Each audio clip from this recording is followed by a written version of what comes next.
Ya está, ya se oye, ¿verdad? ¿Se escucha? Muy Listo. buenas tardes. Muy buenas tardes a todos los asistentes. Les habla Roberto González Treviño, presidente del Colegio Monterrey. Les informa que hay 6 instituciones que están coordinando esfuerzos y bajo el liderazgo del Colegio Monterrey para conformar este evento, en el cual les damos a todos la bienvenida a este que es nuestro Foro Ciudadano número 14. El tema de esta tarde, de la demagogia ciudadana a la ciudadanía efectiva. Para mí este es como un basta ya a cada uno de nosotros para decirle, no basta con que seas un habitante del país, debes de ser un ciudadano. Y para ser un ciudadano hay que agregar el ingrediente de la participación. Esa participación ciudadana que, vamos a decir, que busca el bien común que se requiere para eso. Todos estos coordinadores del evento, les damos la bienvenida, como les dije, y ponemos a su consideración este evento en el cual nos honramos con tener la presencia de un panelista invitado que es una persona muy conocida, reconocida y con una voz autorizada a nivel nacional. Y me refiero al doctor Luis Carlos Ugalde, que en unos minutos más lo presentará el moderador del Foro 14, que es el licenciado Iván Rivas Rodríguez, actual director general de Coparmex Nuevo León. Yo estoy cierto que Luis Carlos nos compartirá algunas estadísticas, algunas métricas del país, pero también nos compartirá algunas reflexiones, algunas conclusiones al final, todas ellas muy valiosas, que harán que nuestras ideas se enriquezcan y para que eso nos permita a nosotros tomar mejores decisiones. Y qué bueno que así sea. Porque yo creo que todos los aquí presentes estaremos de acuerdo que México necesita redireccionar el rumbo y para que eso se logre se requiere la participación ciudadana. Lamentablemente, la historia nos dice que el mexicano tiene poca participación. Hay algunos politólogos que dan algunas razones de por qué sucede eso. Yo quisiera compartir con ustedes una que acabo de inferir al estar leyendo un libro que se llama La Sociedad del Cansancio. Este libro es escrito por un doctor en filosofía subcoreano, es contemporáneo, de hecho vive en Alemania, y que el nombre de él es Byung-Chul Han. Y para poder entender lo que es la sociedad del cansancio, necesitamos ponerla en contexto y para eso me voy a referir al siglo pasado. En el siglo pasado también tiene su calificativo, pero no lo puso el doctor Han, sino otro doctor en filosofía francés que ya falleció, que es Michel Foucault, el cual la llamaba la sociedad disciplinaria. Esta sociedad es fácil de poder explicar. Es cuestión de hacer un poco de memoria de cuando nosotros éramos niños y vivíamos con nuestros padres, donde nos inculcaron el deber, un deber imperativo, en el que tenías que ser aseado, ir a la escuela, hacer la tarea antes de salir a jugar con los amigos. Y después, en nuestra estancia en la educación, desde la primaria hasta la universidad, los maestros reforzaron este mismo deber porque nos exigían la asistencia, la puntualidad, nos ponían tareas, exámenes, inclusive la sociedad nos exigía un título. Y finalmente, nuestra última etapa, que es la de ya cuando incursiona uno en los negocios, donde ahí los emprendedores, los gerentes, los jefes de departamento, nos exigían, porque debíamos de corresponder a la paga con las especialidades que tuviera cada uno de nosotros.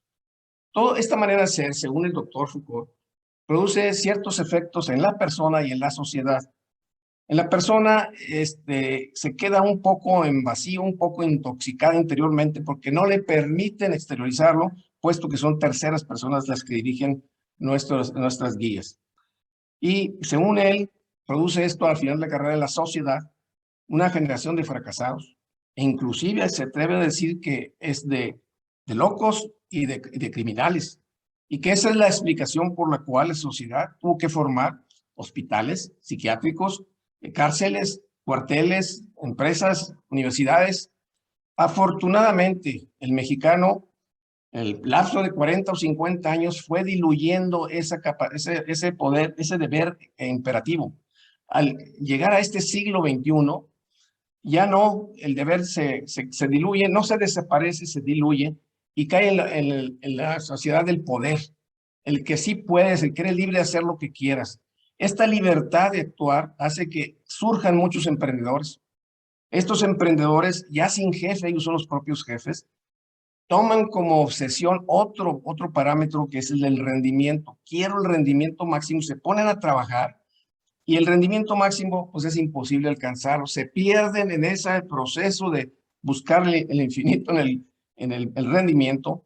Logran que las neuronas se saturen, se cansen y de alguna manera se olvidan del pasado y del futuro. Esto, de acuerdo al doctor Hahn, también produce ciertos daños en la persona, que la decepciona y forma también generaciones de fracasados, los cuales, vamos a, repercute finalmente ese fracaso en que exista o se generalice, vamos a decir, la depresión. Entonces hay mucha gente deprimida en nuestra generación y el primer acto que tiene una persona que se deprime es que se retrae, se individualiza. En otras palabras, no actúa. Y es ahí donde yo quería llegar. Al no actuar, pues ese es el reto que tenemos nosotros. Y yo para concluir, nomás digo lo siguiente. En esta sesión, seguramente Luis Carlos nos va a dar mucha información que enriquecerá nuestras ideas.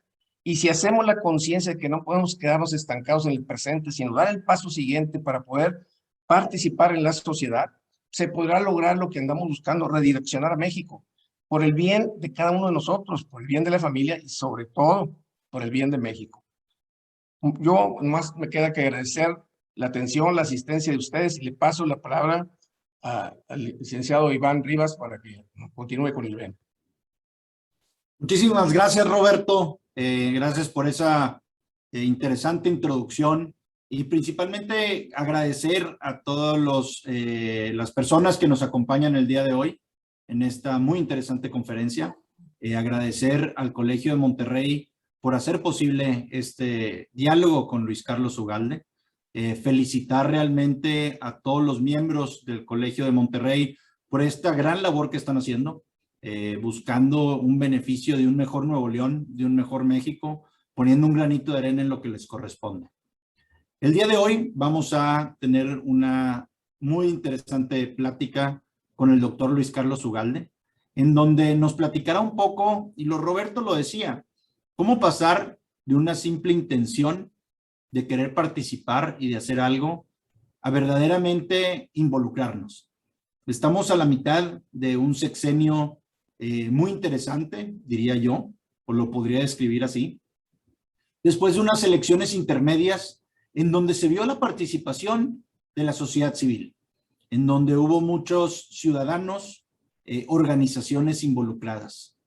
¿Pero fue suficiente o tendríamos que hacer mucho más de lo que comenzamos adecuadamente a hacer? La semana pasada tuve el honor de estar en una conferencia con el doctor Luis Carlos Ugalde y estoy seguro que será igual de magnífica como la que tuvimos la semana pasada. Me gustaría agradecer también a nuestros colaboradores de Jalisco que también organizan esta reunión, que están reunidos para escuchar esta gran conferencia. Las organizaciones son Preocupados y Ocupados, Ciudadanos MX, Misión Rescate México, Sí por México y ALA. Sin más, me gustaría presentar el día de hoy, en este momento, al doctor Luis Carlos Ugalde. Él es director de Integralia Consultores, empresa de inteligencia legislativa y política. Cuenta con experiencia de gobierno en instituciones públicas, entre ellas la Embajada de México en Estados Unidos de América, la Oficina de la Presidencia de la República y la Secretaría de Energía. Fue presidente del Instituto Federal Electoral entre 2003 y 2007. Ha sido profesor e investigador en el ITAM, en el CIDE, en Harvard, en Georgetown y la Universidad Americana. Ha publicado libros sobre democracia y finanzas públicas, así como artículos académicos y de opinión en revistas y diarios en México y en el extranjero. Es editorialista del Financiero y comentarista en diversos noticieros de radio y de televisión. Es licenciado en Economía por el ITAM, maestro en Administración Pública y doctor en Ciencia Política por la Universidad de Columbia en Nueva York. Antes de darle la palabra, nada más les recuerdo que en la parte de abajo de su pantalla está una sección de preguntas y respuestas o questions and answers que podrán utilizar para hacer sus preguntas y acabando su intervención lo haremos con gusto. Doctor Luis Carlos Ugalde, bienvenido y muchas gracias por estar con nosotros. Muchas gracias, Iván. Buenas tardes a todos. Les agradezco muchísimo que me inviten a platicar. Es una conversación. Le agradezco mucho a Roberto González que me haya buscado para platicar sobre participación ciudadana. Es un tema central de la democracia mexicana. Quizá es la mayor deficiencia que hay. Yo siempre he dicho que hay algo peor que los políticos corruptos, apáticos, irresponsables. Y eso peor se llama una sociedad apática, una sociedad conformista, una sociedad proclive a la corrupción, una sociedad de baja intensidad. Y eso desafortunadamente es lo que tenemos mucho en México. Por eso cuando Roberto González me habló y platicamos del tema, yo le dije que había que poner un tema un poco provocador, que fuera que así como hay una demagogia del pueblo o una demagogia de la política, hay una demagogia de los ciudadanos. En los últimos 20 años, todos los que quieren hacer política han encontrado que es muy bonito y muy fácil ponerte la cachucha de ser ciudadano como si eso significara ser inmaculado. Y eso me parece que ha pervertido el discurso y la acción ciudadana verdaderamente. Entonces, por eso esta charla se llama, vamos a empezar a hablar de la demagogia ciudadana, para después empezar a platicar un poco qué es la participación ciudadana efectiva, porque se ha desgastado por exceso de uso los ciudadanos y un poco voy a tratar de dar mi punto de vista. Voy a proyectarles algunas láminas con el único ánimo de poder ir ilustrando mi argumento y al final, por supuesto, estaré muy interesado en poder escuchar sus puntos de vista sobre el tema que hoy nos ocupa. Así es que estoy subiendo la presentación, compartir pantalla. Y aquí la tenemos. Muy bien. Primero vamos a tratar de empezar por lo básico. Y lo básico quiere decir qué demonios es esto de ser ciudadano, porque todo mundo habla de los ciudadanos y pues vale la pena empezar por la definición básica que está establecida pues en la Constitución mexicana. ¿Qué es lo que dice la Constitución mexicana sobre la ciudadanía? Pues dice básicamente que somos ciudadanos quienes tenemos 18 años y tenemos un modo honesto de vivir, punto. Así es que, pues, 99.9% de las personas son ciudadanos simplemente por tener 18 años de cumplir. La Constitución también dice que quienes lo somos, todos nosotros que estamos en esta conversación, tenemos algunos derechos, que es votar, ser votado, libertades políticas, enlistarse en el ejército, el derecho de petición, el trabajar donde se te plazca, elaborar propuestas ciudadanas y votar en consultas populares. Por cierto, este número 8 es algo que se añadió recientemente, pero estos son parte de nuestros derechos. Fíjense ustedes, y aquí empiezo a esbozar algunas ideas de esta charla. Comúnmente los ciudadanos, cuando hablan de la ciudadanía, hablan comúnmente de los derechos. En México hemos desarrollado una democracia peticionaria. Este concepto, por cierto, de la democracia peticionaria es un concepto que desarrolló Fernando Escalante Gonzalvo en este gran libro, que si no lo han leído se los recomiendo mucho, que se llama Ciudadanos Imaginarios, que es la narración de la gestación de la sociedad y del Estado en México en el siglo XIX, y ahí está buena parte del origen de nuestras enormes carencias cívicas, está en el siglo XIX. Pero bueno, hay una de las cosas que surge cuando uno lee ese libro es el tema de la democracia peticionaria. Todo el mundo pide, todo el mundo se forma para pedir, y por lo tanto todo el mundo se fija en a qué tenemos derecho. Sin embargo, pocos prestan atención a cuáles son nuestras obligaciones. Manifestar propiedad y trabajo de subsistencia, formar parte de cuerpos de reserva en caso de que haya guerras, votar en elecciones, consultas populares y revocación de mandato. Esto último, por cierto, se añadió hace 2 años. Por cierto, algunos apuntes. En México el voto, como aquí ustedes pueden ver, es una obligación ciudadana. Sin embargo, no hay ninguna sanción por incumplimiento. Cada elección que hay en México dejan de votar aproximadamente entre el 40 y el 60% del padrón de electores. Entonces, la mitad de la gente no cumple su obligación y sin embargo en México no tenemos una sanción. Esto ha sido un debate si vale la pena o no. Muchos países sí la tienen, pero el hecho es que esta obligación no lo es en la realidad. También estamos obligados en ciertas circunstancias a desempeñar cargos y estas son las obligaciones que tenemos como ciudadanos. Aquí podemos añadir algunas otras. Por ejemplo, me parece que una obligación ciudadana es contribuir a la hacienda pública y que, por cierto, una de las razones de tener una ciudadanía tan poco exigente, así como tenemos una democracia, una ciudadanía peticionaria, también tenemos una ciudadanía de baja exigencia.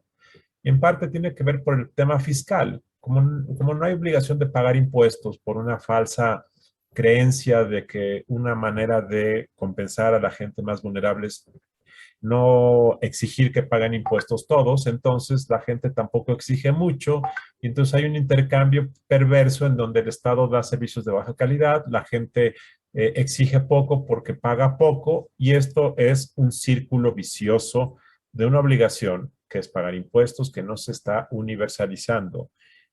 Y uno puede claramente decir que esto debiese ser una obligación de todos de forma proporcional al ingreso que cada uno tenga. Eh, ¿Cómo surge, más allá de la Constitución, el discurso de los ciudadanos? El discurso de los ciudadanos es un discurso que nace necesariamente como una contraposición al discurso del Estado. El discurso del Estado y del poder es un discurso que viene desde la época de Hobbes, en el siglo XVI, en el siglo XV, en la época medieval, en donde surge la lógica de que debe de haber un Estado fuerte, un Estado que recaude, un Estado que defienda a la comunidad frente a las agresiones de los adversarios. Y esta necesidad del Estado es una lógica que viene de antaño. ¿De dónde surge el discurso de la ciudadanía? Bueno, surge en buena medida por el tema de que no todo lo puede hacer el Estado, de que debe haber una comunidad diferente al Estado que haga cosas.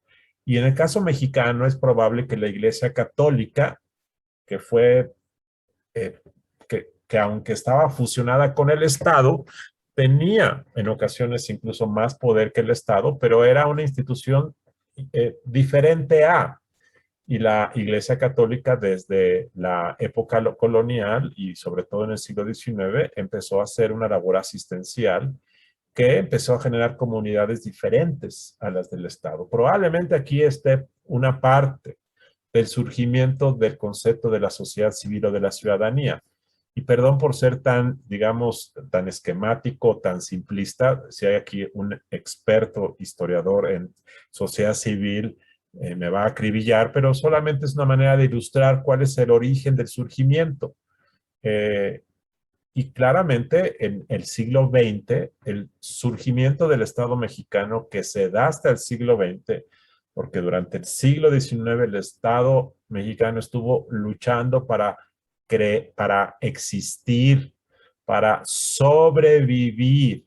Y fue hasta después de la Revolución Mexicana en donde probablemente consolidamos un estado estable. Y durante buena parte del siglo XX el discurso de la ciudadanía no era un discurso relevante, y no lo era porque el objetivo político del país principal era generar estabilidad, generar paz social, generar desarrollo.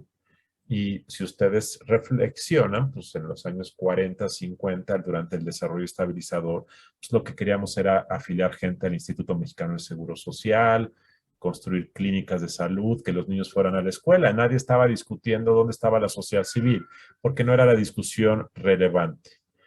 Muchos dicen que fue en el 85 con el terremoto de la Ciudad de México, donde ante la incapacidad del Estado, la sociedad civil empieza a surgir, y surge a través de asociaciones de barrios, mucha gente que a partir de ahí se empezó a movilizar para exigir derechos, y ahí muchos piensan que se da surgimiento de la sociedad civil.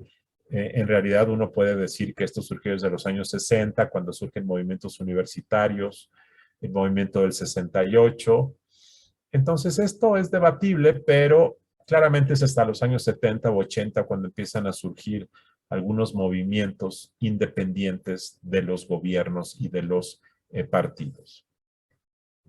Y después es probable que con el movimiento al pluralismo, la alternancia política, empiezan a surgir ya más movimientos de sociedad civil, empiezan a generarse alguna legislación como la Ley Federal de Fomento de las Actividades de la Sociedad Civil, y es probable que sea hasta el siglo XXI, fines del siglo XX, principios del siglo XXI, donde empieza a surgir más la idea de que hay que tener una sociedad civil. Por cierto, durante los años 80, buena parte de los organismos de la sociedad civil, como ustedes saben, se gestaron alrededor de la agenda de los derechos humanos. Y esto tuvo que ver pues, con el movimiento del 68, con la represión de la guerra sucia en México en los años 70, 80, y fueron los grupos de derechos humanos los primeros que surgieron en México. Y de ahí surgieron después con otro tipo de agendas, que era la agenda de causas de género, la agenda en materia de transparencia, la agenda del emprendimiento, la agenda del buen gobierno, otras agendas que hoy tenemos en todo el país. Y desde los años 90 y durante los últimos 20 años, en general en el país, se han adoptado leyes de participación ciudadana. Desde los años 90 en la Ciudad de México surgió una ley de participación ciudadana en todo el país. En esta ocasión no vamos a hablar de esto, pero lo que llama la atención es que hay más leyes que participación. Es decir, se tiene la infraestructura, se tienen las carreteras, pero no hay coches circulando o hay pocos coches. Y la verdad es que si en México se explotara la legislación que ya existe en materia de participación ciudadana, tendríamos una sociedad mejor. Pero la verdad es que se diseñan las carreteras, pero hay pocos coches, porque hay una baja participación ciudadana para este tipo de legislación. Aquí les voy a dar algunos datos de este argumento que les digo de que en México tenemos una sociedad civil endeble. Ha crecido mucho. Comparado con hace 30 años, estamos muy bien. Pero en términos comparativos, veremos que no lo estamos tan bien. Este es un mapa con datos de 2018, de dónde están los organismos de la sociedad civil. Yo hace rato estaba viendo este mapa y, por ejemplo, yo veo a Nuevo León pues, muy bajo en organismos de la sociedad civil y yo sé que en Nuevo León pues, hay mucha sociedad civil. Entonces, estos datos son de los pocos datos que hay, pero simplemente quiero llamar la atención con eso que hace rato observé. Pero ustedes verán que hay algunas entidades donde la participación pues, es muy escasa. ¿Y qué nos dicen estos datos? Primero, que hay una alta concentración en la capital de la República. Dos, que los datos no son necesariamente consolidados porque el INDESOL reportó 41,000 organismos de la sociedad civil, el SAT tiene otra base que reporta 9,000, y luego el INEGI reporta 60,000. Entonces, depende qué criterios se utilizan, pero las bases de datos no parecen estar consolidadas.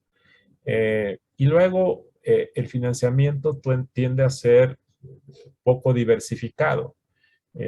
Dice aquí que el 80% del ingreso es autogenerado y un 20,9% es de apoyos externos. Entonces, aquí se requiere, yo no conozco esta naturaleza, pero aquí vale la pena echarle un ojo porque si son autogenerados, la cultura del dar, que es parte importante de la sociedad civil, que haya gente dispuesta a dar y otros a cambio a recibir. El Colegio de Monterrey es un ejemplo claro de esto, la Coparmex es un ejemplo claro de esto, pero si hay una cultura de dar escasa, la sociedad civil difícilmente se va a desarrollar. Y hay un apoyo gubernamental escaso que con este gobierno pues, se ha ido básicamente a ceros. Como ustedes recordarán, uno de los argumentos del inicio del gobierno es que el gobierno no tenía por qué dar dinero a los organismos de la sociedad civil. Hay cierta contradicción en decir soy sociedad civil, pero quiero vivir de lo que me dé el gobierno. Pero también es cierto que hay una agenda que el gobierno no puede hacer por sí mismo y que ayuda a que se gesten estas. En fin, esta es una discusión, pero el tema central es que hay todavía una sociedad civil endeble. Aquí hay algunos datos comparativos con otros países del mundo. Y vean ustedes, con países de América Latina, pues nuestro número de organismos de la sociedad civil es de 40,000 y vean, Chile tiene 106,000 o Argentina 120,000.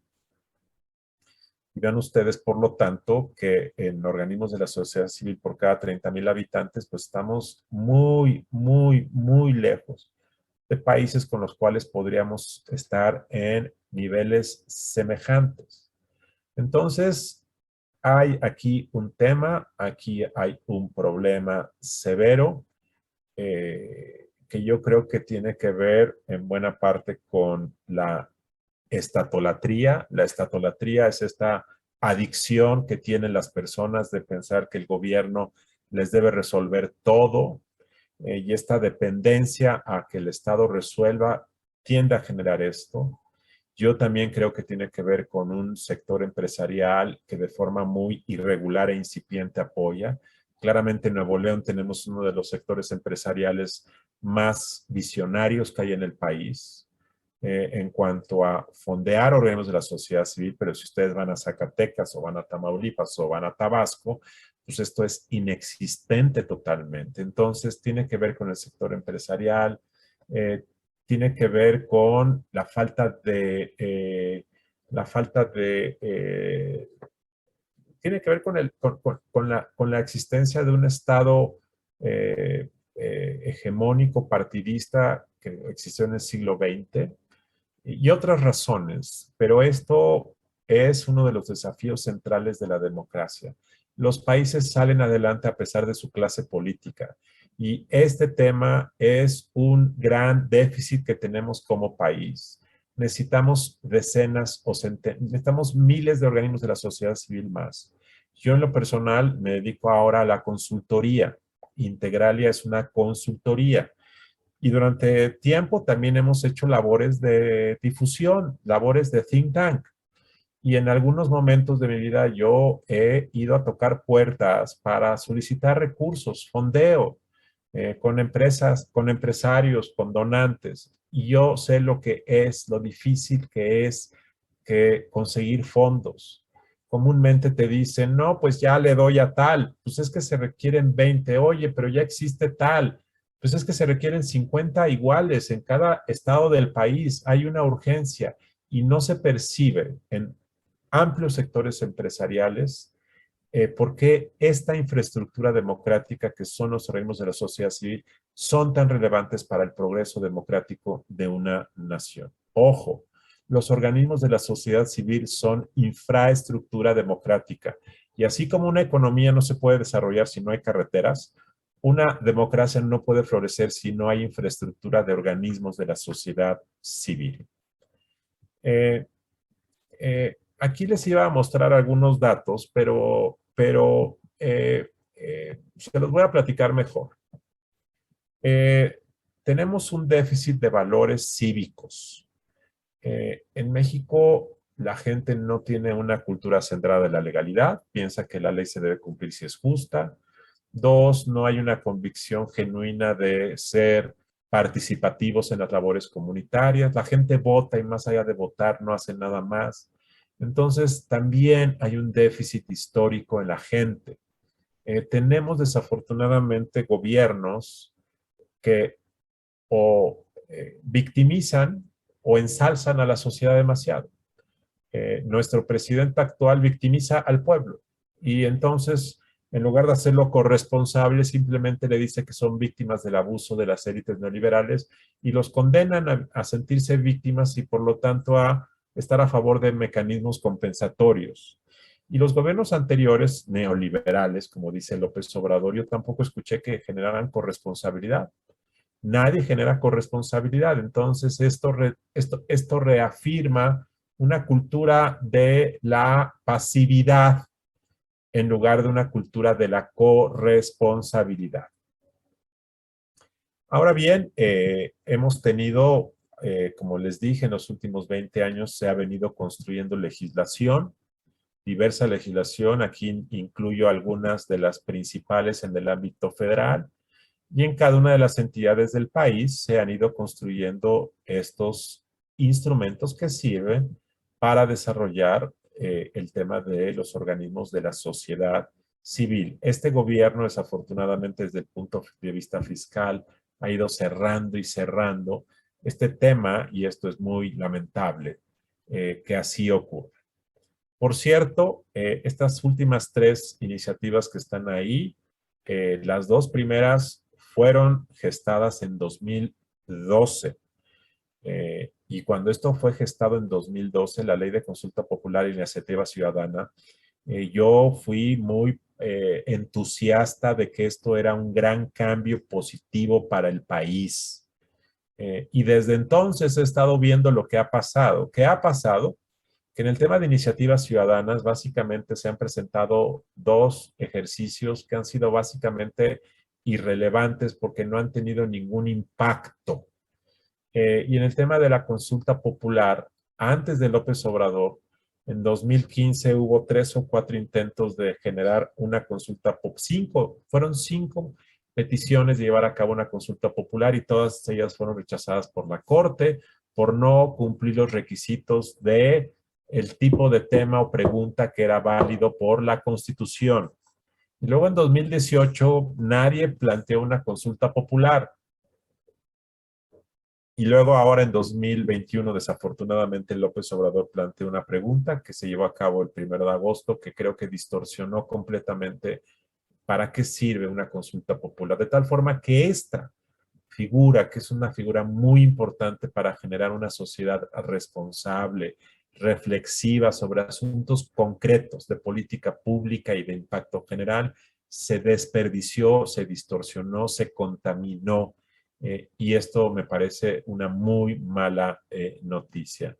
Y respecto a la ley de revocación de mandato, me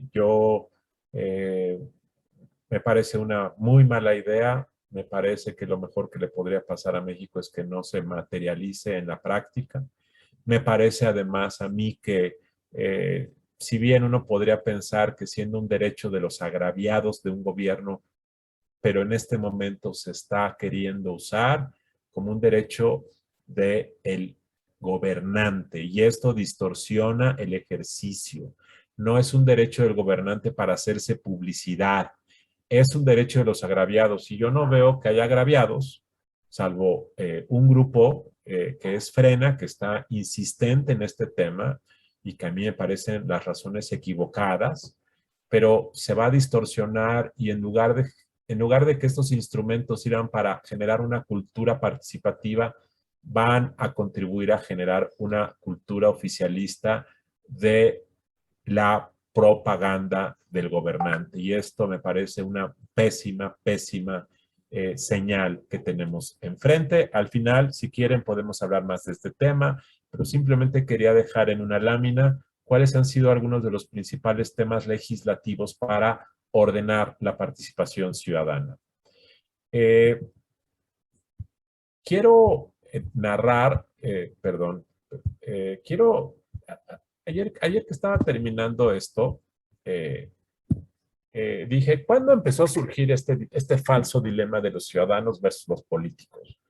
Y este es un falso dilema que tenemos que desterrar porque es una farsa. Primero, porque todos los políticos son ciudadanos. Y segundo, porque todos los ciudadanos que quieren hacer política son políticos. Esto de que yo soy ciudadano y no político y hago política sin ser político es una, perdón, la expresión es una estupidez, es una tomadura de pelo. Yo ya no tengo pelo, pero es una tomadura de pelo.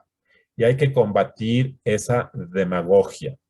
Pero pensando cuándo surgió esta cosa de que los ciudadanos son diferentes a los políticos, creo que fue con este spot, que es de 1997. No estoy seguro, pero es la primera vez que yo recuerdo haber escuchado esto y se los quiero poner para que lo escuchemos, lo que dice este spot.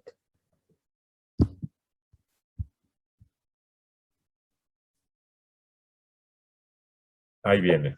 ¿Para ti qué significa político? La verdad, la intranza y mentiroso. ¿Para ti qué significa ecologista? Es alguien que se preocupa por la salud y el futuro de nuestros hijos. No votes por un político, vota por un ecologista. Partido Verde Ecologista de México. Bueno, pues... Hoy quiero presentarles a nuestro siguiente espérenme invitado. Y un él segundo. es verdadera. Este spot fue realizado por el famoso Partido Verde y se repitió mucho la idea de que había que votar por un ecologista, no por un político. Y ahí empezó, yo creo que ahí empezó la idea de que era bastante atractivo decir que no eras político. Ese es el tema. Rechazar tu membresía a la política para hacer política, ¿no? Es como si yo quisiera tener una empresa y digo, yo no soy empresario, pero voy a hacer mucho dinero. Es un contrasentido y esta lógica de atacar a los políticos siendo político se ha reproducido desde entonces. Es probable que Vicente Fox, cuando llega a la presidencia, haya explotado en parte esto porque pues claramente él no venía propiamente de la política profesional, pero era un político. Pero este tema se ha gestado en nuestra cultura de la demagogia. Y esto ha llevado a que entonces, ante el hartazgo de los partidos y ante la corrupción, y luego con la alternancia que llega el PAN a la presidencia, ustedes recuerdan que cuando el PAN llega a la presidencia, bueno, Vicente Fox hizo campaña diciendo que había que acabar con los políticos del PRI, que eran tepocatas, víboras, cosas terribles decía. Y entonces la gente pensó genuinamente que el pecado de los políticos les pertenecía al PRI nada más. Y hubo muchos intelectuales en México como Gabriel Said, que me acuerdo que decían, todo el problema político en México es de los priistas. Entonces, si se van ellos, ya todo se soluciona. Y esta ingenuidad luego se convirtió en frustración porque gana el PAN y pues la corrupción se mantuvo. Y aunque es probable que Vicente Fox como individuo o incluso uno puede suponer que su gobierno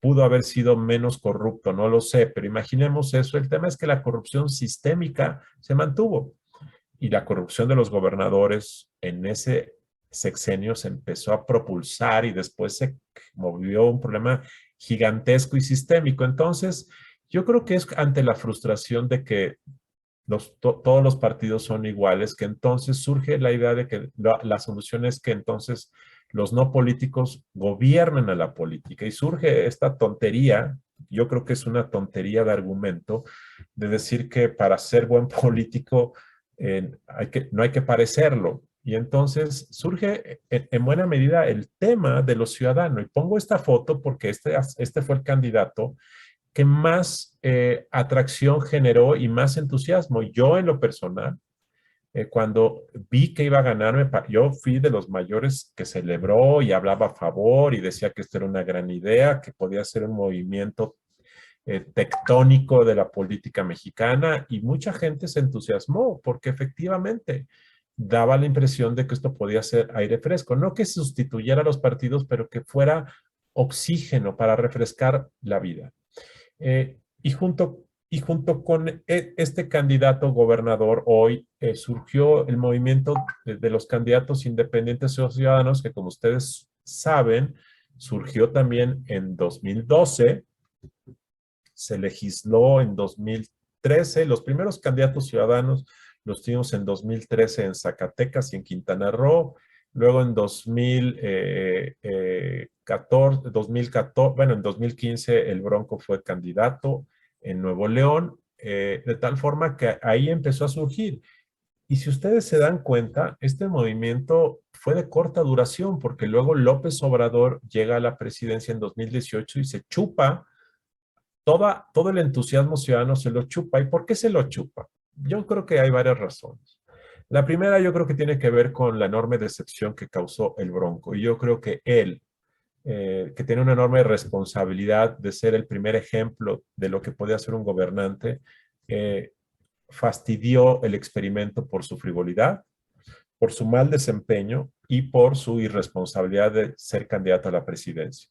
Yo creo que eso combinado generó la idea externa de que pues, no había gran resultado en alguien, o sea, que los ciudadanos no venían de Marte, que eran simplemente políticos, y que así como hay políticos, candidatos políticos de partido que son buenos y otros son malos, pues también los candidatos ciudadanos pueden ser buenos o malos. Yo creo que esta persona tiene una enorme responsabilidad en el fracaso temporal que ha tenido esta figura.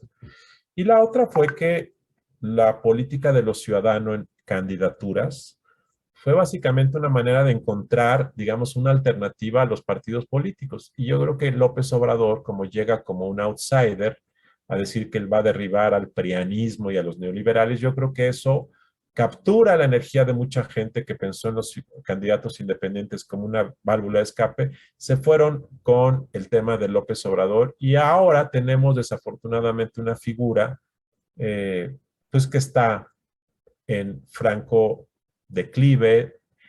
Yo creo que es una figura que vale la pena, pero está ahí un poco adormecida. En Chihuahua, por ejemplo, hubo 2 alcaldes independientes, Ciudad Juárez y Delicias, y el de Juárez ahora fue candidato a diputado federal por Morena, el de Delicias fue candidato a gobernador por Movimiento Ciudadano. Entonces, cuando uno ve las experiencias que hacen después, pues lo que demuestran es que en realidad son políticos que ven en lo ciudadano un instrumento publicitario interesante y esto creo que es parte del engaño y de la demagogia que se ha gestado en México. ¿Hay algo genuinamente ciudadano? Yo diría no. Lo que hay, bueno, sí, o sea, hay algo genuinamente ciudadano en la política.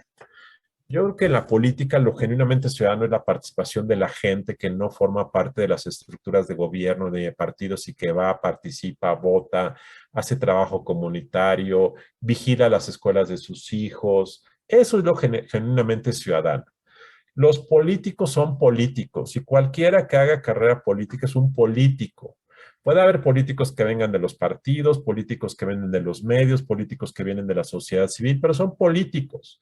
Más bien lo que yo creo que hay que limpiar es el concepto. Ahora, hay 2 candidatos que han ganado cargos que a mí sí me llaman la atención. Uno de ustedes lo conocen bueno, los 2 los conocen porque acá hay gente de Jalisco y de Nuevo León que han tenido cargos por estas 2 entidades. A mí estos 2 que voy a mostrar ahora, puede haber más, me parece que sí tienen el perfil, tienen el talento, tienen la personalidad para hacer esto que era más o menos el ideal de lo que uno pensaba cuando decía va a haber políticos que vengan de la sociedad civil. Y estos 2, el primero, como ustedes saben, es Pedro Kumamoto. Pedro Kumamoto fue diputado local en Jalisco. Después, fíjense lo que son las cosas, fundó un partido político local, compitió, no ganó para ser alcalde, pero es un personaje que yo creo que honra esta idea, reitero, equivocada, de que hay ciudadanos que hacen política. Son políticos que hacen política que vienen de la academia o de la sociedad civil. Esto un día yo lo comenté con Pedro Kumamoto, le dije, ¿tú eres un político? Y me dijo, sí, claro. Nada más que soy un político que viene de la vida universitaria. Y Miguel Treviño, que es alcalde de San Pedro, que se acaba de reelegir, que yo creo que él ha estado siempre en la sociedad civil y está haciendo un gobierno bueno, lo reeligieron, y creo que este es el tipo de perfil que está más cerca de esta creencia que hay. Pero la mayor parte de los que se pusieron la cachucha de candidatos independientes ya en el gobierno han sido en general un desastre y han dejado mucho que desear. Ahora bien, quiero meter a esta discusión el tema de lo que ha venido con el obradorismo, porque López Obrador nos ha traído a la mesa el concepto de pueblo. Y si ustedes se fijan, pues pueblo es otra cosa diferente. ¿Qué es esto de pueblo? Pues es un concepto orgánico que tiene mucho que ver con los valores originarios de una sociedad. Es decir, cuando López Obrador nos habla del pueblo, nos habla del pueblo como si fuera sacro, lo original, los pueblos que estuvieron aquí desde el principio, los que encarnan las verdaderas creencias y tradiciones del pueblo. Entonces, generalmente esto del pueblo, el pueblo es un concepto masivo, orgánico, en donde los individuos no importan. Lo que importa es el colectivo, las tradiciones. Y la sociedad civil, pues es una cosa liberal, son organizaciones, asociaciones, personas que se forman para contrapesar al Estado. Este es el tema central. El pueblo, pues el pueblo a veces se alza en armas, pero el pueblo en general es un conjunto de personas a las cuales el gobernante quiere servir. La sociedad civil es una cosa que le quiere poner un alto al gobierno y al Estado. Es otra cosa, es otra idea. Por eso es que López Obrador le gusta el pueblo, no le gusta la sociedad civil. Y esta diferencia es importante porque así como yo dije que hay una demagogia de la sociedad civil, pues también hay una demagogia del pueblo. Y yo creo que ambas nos generan un enorme daño y tiene mucho que ver con el discurso populista de López Obrador. Su amor al pueblo. Vamos a escucharlo.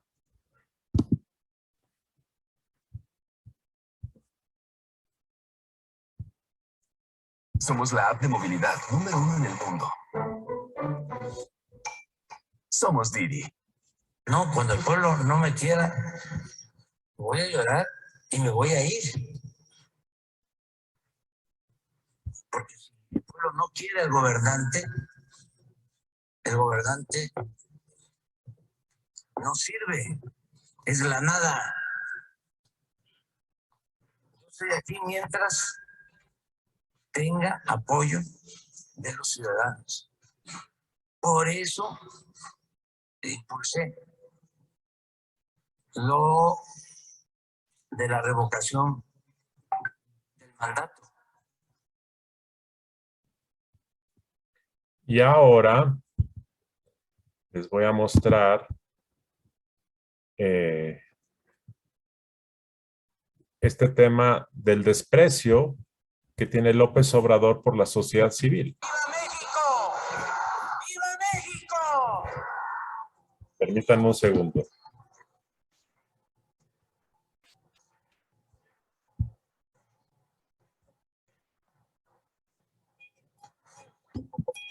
Permítanme un segundo, por favor.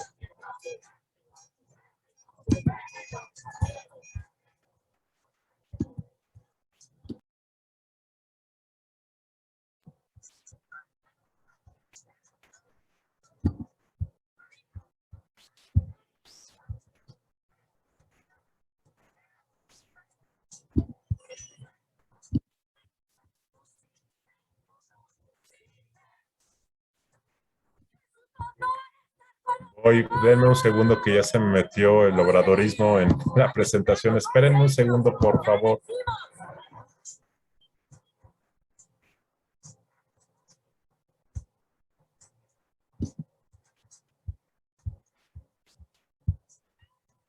Esperamos el cambio que todo mercado está esperando, pues porque vivimos aquí, ya sabemos cómo está la situación de aquí. Pues yo digo que muchas cosas buenas va a cambiar.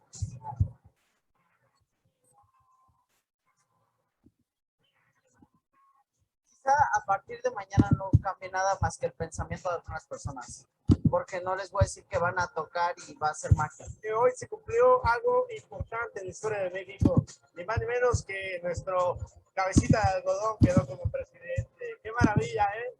El pueblo está maravillosamente feliz.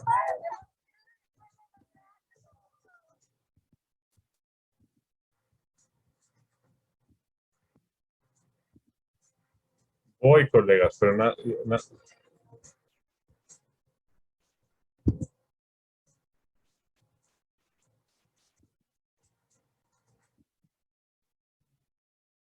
ya terminó, ¿verdad? ¡No les voy a fallar!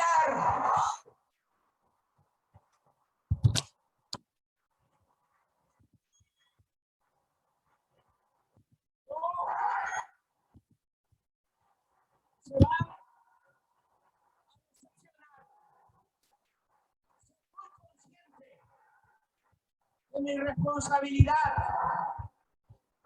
histórica. No quiero pasar a la historia como un mal presidente. Ya no tengo más que...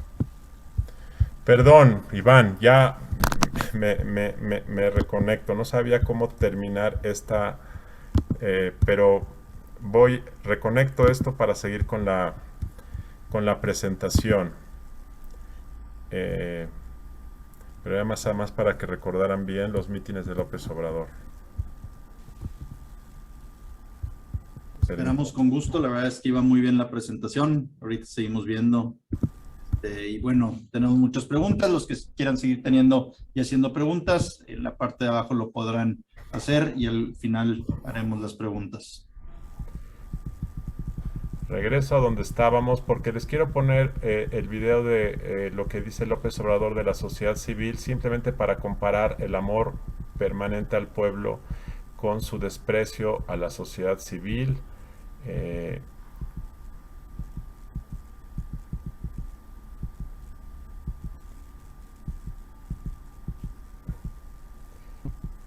Ya por aquí está.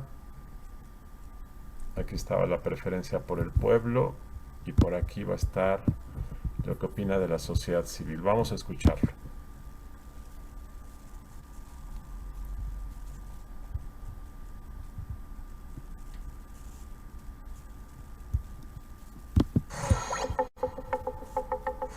Pues ellos se quedaron en el modelo antiguo que no dio resultados.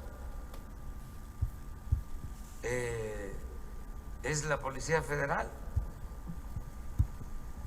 Miren el resultado. Lo sabe el presidente de la Comisión de Derechos Humanos. 230,000 asesinatos en 10 años, más de 1 millón de víctimas de la violencia. Es dolorosísimo lo que sucede. 40,000 desaparecidos. Y ahora que queremos nosotros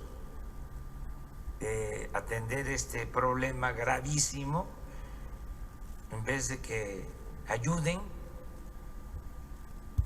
nos están poniendo trabas. Y esa es la verdad. Ojalá y los legisladores pues le hagan caso a la gente. Al final de cuentas son representantes del pueblo, porque siempre son los expertos los que deciden, o los integrantes de la llamada sociedad civil, y el pueblo raso no es tomado en cuenta, como si no existiera o como si no supieran. Y el pueblo es sabio, el pueblo no es tonto. Tonto es el que piensa que el pueblo es tonto. Y ya que se acabe el elitismo, ya nada más los expertos, o sea, unos cuantos opinando por todos. Como ustedes ven, gran parte del tema de López Obrador contra la sociedad civil tiene que ver con el elitismo, y esto es una cosa que ocurre en todo el mundo en experimentos populistas, que la sociedad civil, los think tanks, las universidades, organismos como el Colegio de Monterrey son vistos con no es desprecio, es con recelo, con malestar, con incomodidad, porque los expertos son fruto de las élites, y las élites son justamente quienes han hecho que el pueblo sufra. Y esta cuestión es lo que lleva a que López Obrador menosprecie a la sociedad civil y la haya relegado. Así como durante el gobierno de Peña Nieto, sobre todo, a mí me parecía, y lo dije en su momento, que el gobierno se estaba volviendo rehén de la sociedad civil organizada. Me parece que esto es lo contrario. Y lo digo lo primero porque me parece que en ocasiones parte de la soberbia de algunos organismos de la sociedad civil que piensan que ellos deben gobernar porque ellos tienen la razón y tienen la pureza política, llevó a muchos organismos de la sociedad civil a querer dictar línea y a quererse erigir en quienes deciden qué es bueno y malo. Y en el Congreso mexicano, sobre todo en la sección anterior, había un temor enorme por qué iban a decir los organismos de la sociedad civil, como si los organismos de la sociedad civil fueran la voz de la sociedad civil. Y esto también me parece un exceso terrible que pasó en México. Pero esto de López Obrador, pues es justamente lo contrario. Termino mi presentación con este tema de cuáles son los retos de la ciudadanía, y aquí entramos para lo que yo llamo la ciudadanía efectiva. Primero, combatir el falso dilema de que hay ciudadanos por un lado y políticos por otro. Segundo, pasar de la ciudadanía legal a la ciudadanía política. La política es la participativa, la activa, la que no está pensando en sus derechos, sino más en sus obligaciones. Y más que en sus obligaciones, en todo lo que se puede hacer para contribuir a la vida de la comunidad. 3, combatir la lógica populista de que todo lo que hace el pueblo es bueno por definición, porque eso victimiza a las sociedades y las hace pasivas. No, hay una corresponsabilidad que tenemos que hacer, y hay una enorme culpabilidad y responsabilidad de la sociedad por su apatía, por su conformismo, por su falta de valores cívicos. Y cuarto, lograr una participación en resolver asuntos. Por ejemplo, muchos de ustedes participan en organismos de la sociedad civil en Jalisco, en Nuevo León y en otros lugares. Muchos de ustedes hacen temas de ecología y medio ambiente. Aquí hay algunos ejemplos que sacamos. Temas de prevención de las adicciones. Hay muchos organismos en México haciendo ese tipo de temas. En temas de equidad de género, en temas de protección de migrantes, apoyo a comunidades. Es decir, la temática es enorme. Hay tantas carencias en México que es enorme. Por cierto, López Obrador tiene una idea equivocada, bueno, más bien, tiene una idea en donde él voltea y dice, esto que ven aquí es responsabilidad del gobierno y del Estado, así es que los empresarios a pagar impuestos y yo me encargo de lo demás. Esta concepción de que nadie se debe meter a lo suyo es parte de esta visión anacrónica de la gobernanza, de que él cree que el gobierno debe hacer todo y de que los demás no se deben meter en su cancha del juego. Esa es una visión anacrónica, no va a cambiarla, pero no importa, pues eso es lo que él cree. Creo que hay muchas cosas que hacer. Y en la agenda de gobernanza, en la agenda de gobierno, también muchos de ustedes lo hacen. Está el tema de promover la participación en temas democráticos y de derechos humanos. En temas de lucha contra la corrupción hay enormes cosas que hay que hacer. Tenemos algunas organizaciones nacionales que generan mucha visibilidad, pero a nivel local, a nivel municipal, con los regidores, hay tareas enormes que hacer. En el tema de, obviamente, los derechos humanos, los observatorios de ciudadanos en temas presupuestarios. El tema presupuestario es un tema enorme. Se requieren cientos de observatorios ciudadanos para vigilar miles y miles de partidas de gasto que hay a nivel federal, a nivel local, a nivel estatal. En el tema de transparencia y rendición de cuentas. Es decir, yo creo que la ciudadanía efectiva es la que toma agendas concretas y les transforma en un mecanismo virtuoso para mejorar la gobernanza y la calidad de gobierno a nivel regional, a nivel local, a nivel de la colonia, a nivel de la calle, a nivel del puente, a nivel de la escuela pública. Ese yo creo que es la ciudadanía más efectiva que puede haber. Pues son estas algunas de las ideas. Les agradezco mucho y pues por supuesto estoy a su disposición. Muchísimas gracias.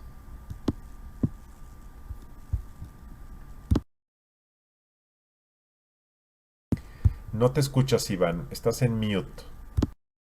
Suele suceder, una disculpa.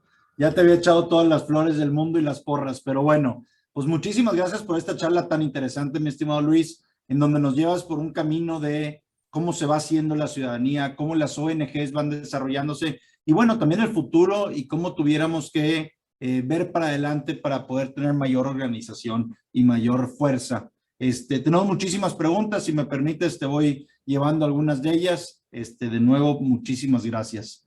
La primera que me gustaría plantearte es, dice, la gran mayoría de personas, si tienen suficiente información, están en contra de las acciones destructivas del gobierno actual y no tienen algún grado de participación. ¿Cómo resolver esto con las que no tienen suficiente información y solo se enteran por los emisarios locales de su comunidad o probablemente con información manipulada? Perdón, otra vez me puedes plantear la pregunta, es entonces, ¿cuál otra vez? En general la pregunta es, la gente que tiene información está en contra de este gobierno, pero ¿cómo podemos resolver la gente que no tiene dicha información o que tiene información distorsionada como la recibe? Yo no estoy... Para romper este círculo vicioso. Yo no estoy de acuerdo con esta aseveración de la pregunta porque sería como decir, hay mexicanos desinformados que por eso son manipulados por un gobierno y quienes sí estamos informados nos damos cuenta que es un gobierno errático.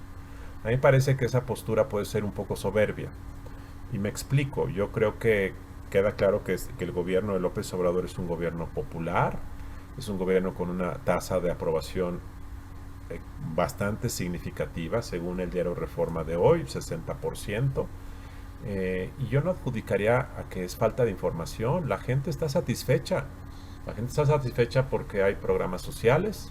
La gente está satisfecha porque percibe que el gobierno está haciendo un esfuerzo, porque hay una labor de comunicación para decirle a la gente que se está luchando contra el mal, contra los abusivos, contra las élites. Entonces yo creo que la gente sí está genuinamente satisfecha. Ahora, creo que el gobierno comunica con mentiras. Creo que el gobierno carece de lógica en sus explicaciones. Creo que el presidente va de la responsabilidad. Creo todo lo que muchos de ustedes crean, pero yo no creo que la gente esté engañada. Yo no creo que la gente, o sea, la gente recibe físicamente beneficios del gobierno. Y a lo mejor si hay un satisfactor emocional que puede ser distorsionado, que es esta idea de que efectivamente este gobierno está terminando con los abusos del pasado y está combatiendo la corrupción cuando en los hechos eso no está ocurriendo. Pero yo simplemente quisiera decir, la gente recibe una dotación de beneficios de este gobierno y está contenta y va a estar contenta un buen rato más. Más bien yo lo que sugeriría es que probablemente lo que se tiene que hacer es exigirle al gobierno que informe con veracidad, contrastar y contraponer al presidente para que aclare las cosas que dice. Desafortunadamente sus conferencias mañaneras no hay nadie que le haga un contrapeso real, no hay nadie que le haga preguntas de fondo salvo contadas ocasiones y entonces el presidente se sale con la suya todos los días, a todas horas. Y quienes debiesen hacer un contrapeso argumentativo, que es la oposición, pues ha sido muy tenue todavía en lograrlo. Gracias, Luis. Una duda, ¿cómo lograr, y yo creo que tiene que ver más con la parte política y electoral, cómo lograr que los ciudadanos participen si los partidos reciclan a los mismos personajes de siempre? Bueno, creo que los ciudadanos que quieren hacer política, pues tienen que hacer política en los partidos, pues es el vehículo que hay. Y yo creo que esta idea de que yo no me mancho en los partidos es una idea soberbia. O sea, quienes quieran hacer política, pues tienen que entrar a la tienda de salchichas y saber cómo se hacen las salchichas. Eso no quiere decir corromperse, no quiere decir que hay que doblarse las mangas y entrar. Yo, por ejemplo, este año escuché muchos argumentos que me parecían un poco soberbios de decir que los partidos políticos de Sí por México tenían que abrirle las puertas a puros ciudadanos. Entonces yo decía, pero ¿cómo es posible? Pues, y los militantes que llevan 15 años ahí adentro haciendo política, que no hay que darles oportunidades porque son militantes y por lo tanto son de segunda, y los que escriben artículos en la prensa nacional y que no se han manchado en los partidos, esos sí son políticos que merecen tener diputaciones. No, yo creo que tienen que entrar a hacer política. Ahora bien, pues la política es de políticos y el profesionalismo de los políticos pues se construye con el paso de los años. A mí no me parece, o sea, más bien, yo creo que lo que tenemos que decir es, no queremos deshacernos de los políticos. Queremos, más bien, necesitamos políticos profesionales de tiempo completo. Que sean honestos, que sean competentes, que sean inteligentes, que sean informados, que chambeen. A los que hay que eliminar son a los oportunistas, a los deshonestos, a los ignorantes. Pero que sean políticos de siempre, pues a mí no me parece mal. Es como si dijéramos, vamos a quitar a los dueños de Cemex y de FEMSA porque hayan estado 20 años. ¿Pero por qué? Entonces, yo nada más diría, hacer política es estar ahí. Ahora, hacer política yo creo que a veces hace más, o sea, yo creo que Coparmex hace más política y es más influyente que el 50% de los diputados que hay en este país. Así es que tú lo sabes, Iván, ustedes tienen una enorme influencia y no requieren ser políticos pagados por la Cámara de Diputados para hacer bien lo que están haciendo. Gracias por las porras. Y bueno, el compromiso que tenemos es grande y tenemos que cumplirlo. Están preguntando mucho, Luis, un tema obviamente que es candente y cada vez se va a poner más candente, que tiene que ver con la revocación de mandato para López Obrador. Y la pregunta es, ¿por qué no podemos aprovechar para quitarlos? Y la pregunta es, si esto se apega a la Constitución, o sea, poder cancelar su contratación si se le ha perdido la confianza por tomar decisiones contrarias al beneficio de los mexicanos. Bueno, yo voy a dar mis argumentos y que son los siguientes. Primero, pues López Obrador fue votado para 6 años. ¿Bajo qué criterio ahora decimos que ya queremos que se vaya? Ok, fue López Obrador el que promovió la consulta de revocación. Yo creo que es violenta derechos adquiridos. Yo creo que es una retroactividad dañina. Pero ok, ya está en la Constitución y por lo tanto, pues no hay irretroactividad desde el punto de vista jurídico. 2. Efectivamente, si esto se tratara de un verdadero derecho genuino de los afectados, estoy de acuerdo. Pero este ejercicio se va a convertir en un ejercicio de propaganda. Entonces, en la misma bolsa se van a meter a las personas, entre algunos de ustedes habrá varios que creen que es una oportunidad para que el presidente se vaya, pero habrá, la mayoría serán propagandistas de López Obrador que querrán hacer de esto una ratificación de mandato para que el presidente lo inflen de oxígeno político. Entonces se va a distorsionar. Tercera idea. Yo no estoy de acuerdo con la figura porque estamos en un sistema presidencial y esta no es la manera de terminar con gobiernos. Y yo les digo a los de ustedes que están a favor de que López Obrador termine anticipadamente por pérdida de confianza o porque es un mal gobernante. Y después que sigue, piénsenlo, porque si lo quitan y van a poner a un buen gobernante, pues vale la pena el riesgo.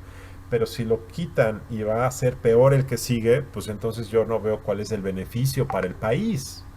Porque como está la legislación, si eventualmente López Obrador perdiera la consulta de revocación, lo cual yo veo muy difícil porque pues, la gente está contenta con él, pero si perdiera la consulta, pues quien nombra al presidente sustituto es Morena, no por mayoría calificada de 2/3, por mayoría absoluta, 50% más 1, con un quórum de 2/3, pero es por mayoría, y Morena tiene mayoría absoluta en las dos cámaras. Entonces Morena va a poner presidente o presidenta. ¿Y ustedes a quién creen que va a poner? ¿Ustedes creen que van a poner a quién? ¿A un presidente o expresidente de Coparmex? No lo creo.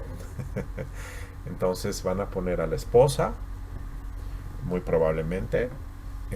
Sería lo lógico, ¿no? Si quitan al marido, pues ella es la que puede mantener la lucha con más fidelidad.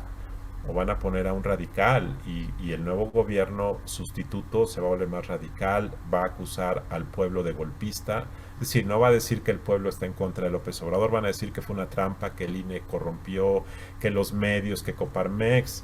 El país se va a radicalizar, va a haber inestabilidad económica, inestabilidad financiera y además yo creo que en un entorno así, entonces el deseo de que López Obrador regrese en 2024 se acrecentaría.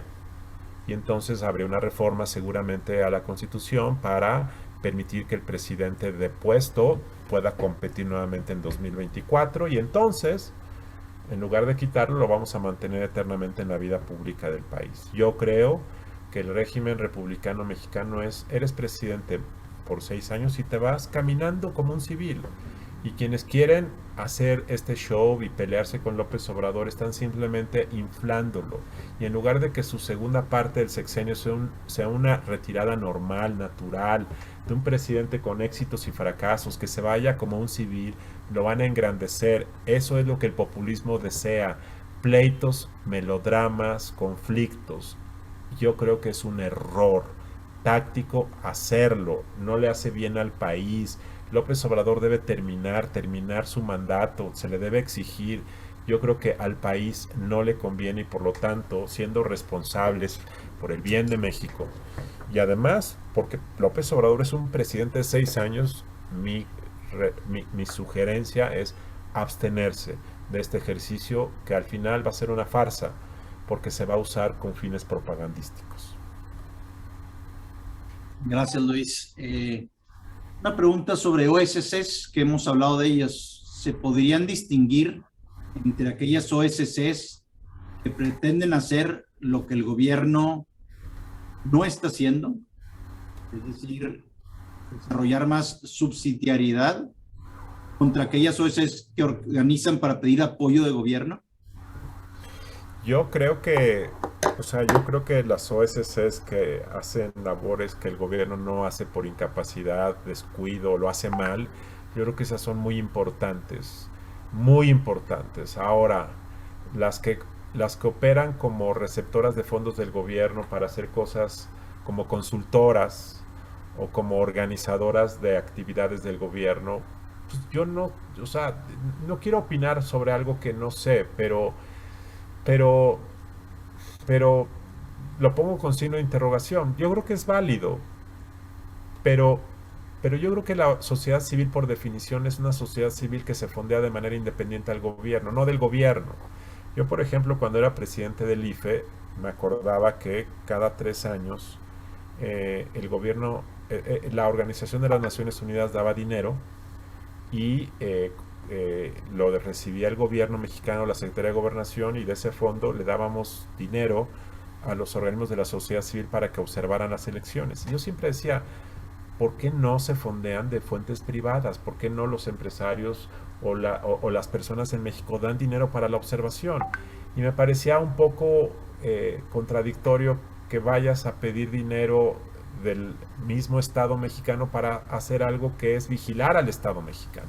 Entonces yo con eso tengo un poco de problema, pero tampoco quiero juzgar porque yo creo que la gobernanza moderna requiere manos públicas y privadas para lograr fines comunes. Creo que la última pregunta, si me permites, Luis, ¿podría ser un camino de participación ciudadana estar sobre los diputados federales y locales? Sin duda, es un tema muy importante. Yo creo que ese tema es un tema que requiere más participación ciudadana y más fondeo. Yo en lo personal es un tema sobre el cual he trabajado 20 años. De hecho, hago un comercial, por cierto. El día de ayer Integralia publicó un reporte legislativo que justamente lo que trata de hacer es dar indicadores del desempeño del Congreso con esta lógica de dar instrumentos a todos, de poner el ojo para que el Congreso haga bien sus cosas. El resultado que hemos obtenido en 10 años de publicar estos reportes ha sido básicamente nulo. Nulo en el sentido de que, salvo el escándalo que hacen los medios, los enojos que hacen los especialistas, las críticas que oyes, no se ha transformado genuinamente en un mecanismo para exigir cuentas a los legisladores. Pero bueno, yo creo que este tema es muy importante, y yo creo que hay que detonar mecanismos que duelan a la lógica política de los diputados. ¿Qué es lo que duele? Pues duele el acoso de redes sociales, duele la crítica puntual sobre los votos, duele el pensar que la crítica que se les haga se puede trasladar en una mala reputación que les impida seguir carreras políticas. Eso duele, pero eso significa darle seguimiento a lo que hacen, lo que dicen, y vale muchísimo la pena. Una de las grandes deficiencias de la democracia mexicana es carecer de congresos que hagan bien su trabajo. Y en la medida en que logremos fortalecer a los congresos, le vamos a hacer un gran bien a este país. Excelente, Luis. Pues con esto damos por terminado. La verdad es que tenemos muchísimas preguntas y pudiéramos estar toda la tarde aquí. Tampoco queremos abusar de tu tiempo y el de todos los espectadores. De verdad agradecerte por esta gran charla a nombre de el Colegio de Monterrey y de todas las organizaciones que aquí están organizando, patrocinando. Pues la verdad es que te agradecemos sobremanera. Y bueno, pues seguir pendiente de todos los eventos que hace el Colegio de Monterrey. Y bueno, pues seguimos a sus órdenes y de verdad muy agradecidos, Luis Carlos. Un verdadero honor estar contigo. Gracias, Iván. Gracias a Roberto y gracias a todos ustedes. Muy buenas noches. Muy buenas noches. Gracias.